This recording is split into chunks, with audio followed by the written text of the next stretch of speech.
Une page de dossier dans ce journal. À propos d'économie d'énergie, on peut se demander, en matière d'habitat, si nous n'avions pas jusqu'ici oublié de construire d'une manière rationnelle. On dépense aujourd'hui pour économiser du combustible, alors qu'hier, on savait parfaitement utiliser une architecture bioclimatique, une architecture que l'on retrouve un peu partout dans notre région.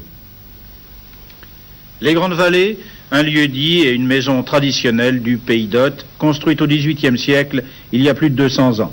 Une ferme que les modestes architectes de l'époque ont bâtie rationnellement, avec les matériaux dont ils disposaient, pour qu'elle soit agréable à habiter en toute saison, ni trop chaude en été, ni trop froide en hiver. Et on peut se demander ce qui rend cette vieille maison moins gourmande en énergie que la plupart des constructions modernes. C'est d'abord son architecture de vieille maison, vous l'avez remarqué. Il n'y a pas de fenêtre au nord, il n'y a même pas de mur, il n'y a qu'un toit qui recouvre des espaces tampons, des espaces de cave, des espaces de grenier devenus archives. À l'ouest, c'est l'énorme tas de briques du four et puis de la petite réserve qui permettent de stocker la chaleur du soleil. Au sud, des fenêtres qui laissent passer l'hiver et pas l'été la chaleur du soleil. Tout ça, c'est en soi économe, ça date d'une époque où le fioul n'existait pas, où l'énergie était rare.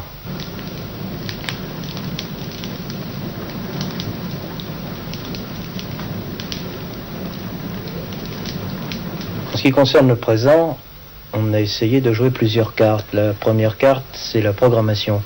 Quand je suis dans mon bureau, je ne suis pas dans mon lit réciproquement. Donc vous l'avez vu, chaque pièce a un chauffage surdimensionné et a une horloge ou un système de programmation manuelle qui permet de monter très vite en température. On chauffe donc les pièces quand elles sont utilisées et uniquement quand elles sont utilisées.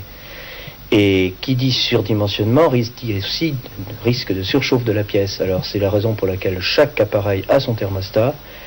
Et aussi, vous l'avez vu, dans chaque pièce, il y a un thermomètre qui permet de contrôler la température effectivement atteinte. Ça, ce sont les deux grandes clés des économies d'énergie, je crois.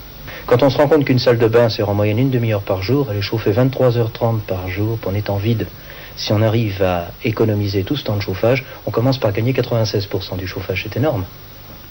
Ne chauffer que les pièces occupées exige une programmation très fine et des appareils permettant une remontée rapide des températures.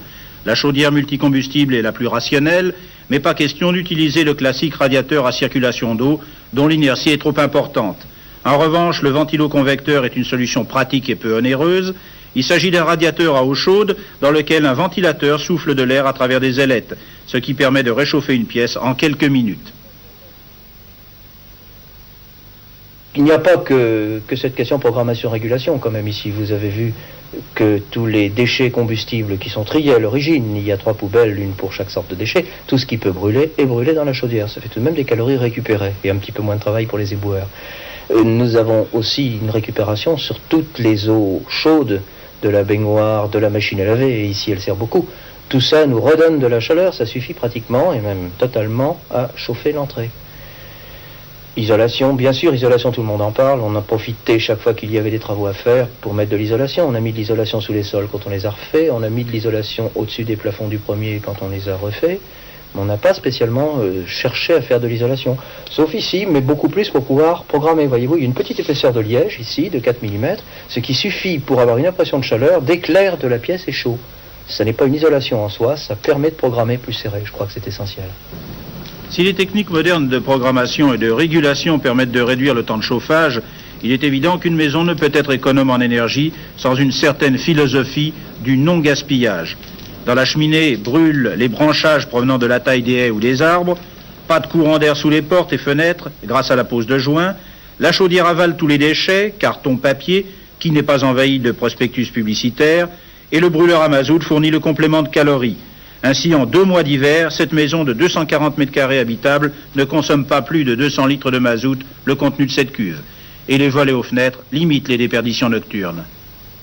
Les règles simples, d'abord ne pas chauffer plus qu'il ne faut, évidemment. Pour ça, avoir un thermomètre dans chaque pièce. C'est simple, c'est pas cher, c'est indispensable. Et ensuite, et surtout peut-être, programmer, c'est-à-dire ne chauffer que quand il faut chauffer. Et ensuite, évidemment, essayer de récupérer au maximum toutes les calories gratuites qu'on peut avoir, qu'elles soient solaires ou autres.